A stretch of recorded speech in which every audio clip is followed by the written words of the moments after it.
Om Tat Ganeshaya Vidmahe Vakratundaya Dhimahi Tanno Dantihi Prachodayate Om Tat Paramparyaya Vidmahe Jnanalingeshwaraya Dhimahi Tanno Guruhu Prachodayate Om Yoga Maharishi Dr. Swami Geetananda Giri Guru Maharaj Ki Jai. Yogena Chittasya Padena Vacham Malam Sharirasya Chavaidhyakena Yopakarotam Pravaram Muninam Patanjalim Pranjalir Anatosmi Om Atas Sadhana Padaha śauca saṁtoṣa tapaḥ svādhyāy-eśvarapraṇidhānāni niyamāḥ.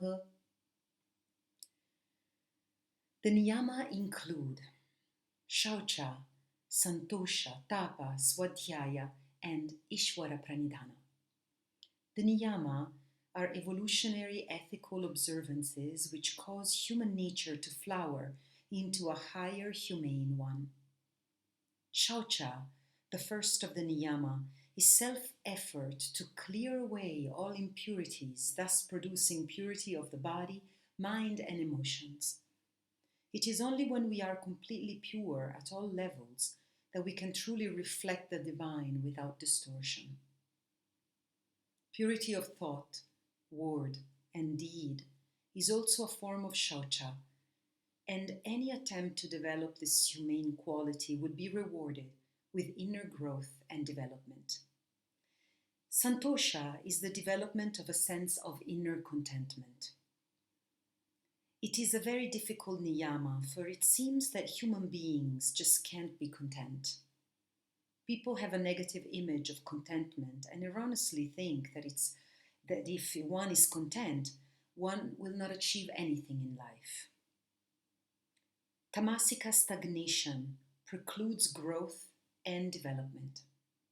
Saṁtoṣa is not tamasica, but rather a positive, dynamic state. Television and the media both produce and feed on a massive sense of discontentment. Most people are unhappy and discontent today, and the bad news is that they think this is normal. Saṁtoṣa, on the other hand, is a higher sense of sattvika stability, an inner peace and space where you're comfortable with yourself. Contentment is a mentally healthy state of well-being. Tapa, svādhyāya, and eśvarapraṇidhāna constitute Kriya Yoga as we have seen at the beginning of this pada. Tapa is the ability to withstand a very strong discipline. It is also often translated as austerity. The very word austerity tends to evoke a negative image, whereas the essence of tapa is to be where you are and face your challenges without running away. Tapa is the fire that bakes the unbaked pot, making it fit for an evolutionary journey towards liberation. Tapa is nature's check to make sure that we, sadhak, are ready for higher stages. Svādhyāya is the important task of introspectional self-analysis. It is the ability to ask ourselves questions such as, who am I? Why did I do this? Is this taking me on the right or wrong path? Studying the scriptures can give an idea about the wide nature of human experiences and help to understand the predicaments of being human. Please remember, however, that the mere academic study of scriptures does not constitute the whole of svādhyāya.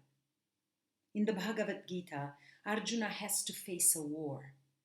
It is not merely any old war, but rather a war against his own teachers and family members. Completely devastated and distressed, he falls at the feet of Lord Krishna, who brings him back to his senses. I consider the Bhagavad Gita the second recorded psychological counseling session in human history. The first one is found in the Yoga Vasishtha, in which sage Vasishtha counsels Lord Rama, who is going through the depressions of youth. We must not study the scriptures to memorize them, but rather use them as a sounding board to understand ourselves. Without objective introspection and self-analysis, there cannot be spiritual evolution, for without these, we have no idea where we really are and where we are going. Eśvarapraṇidhāna, the fifth of the niyama, is the ability to do our best and still be able to exclaim at the end, "Let thy will be done." This is not a negative giving up of responsibility, but rather it is a positive sense of realizing the end result does not belong to us. It is a spiritual quality of great understanding and trust, and an expression of gratitude towards the universe that is always doing its best for us. We live in a happy, healthy, and bountiful universe and need to deeply understand reality. Then we can give up to the higher self in the spirit of Bhakti Yoga, embodied in Eśvarapraṇidhāna. Puja Swamiji termed this niyama as Atman Pranidhana, or Atman Prasadanam, as he rightly equated the concept of Ishvara with the Atman, the divine spirit of the universe.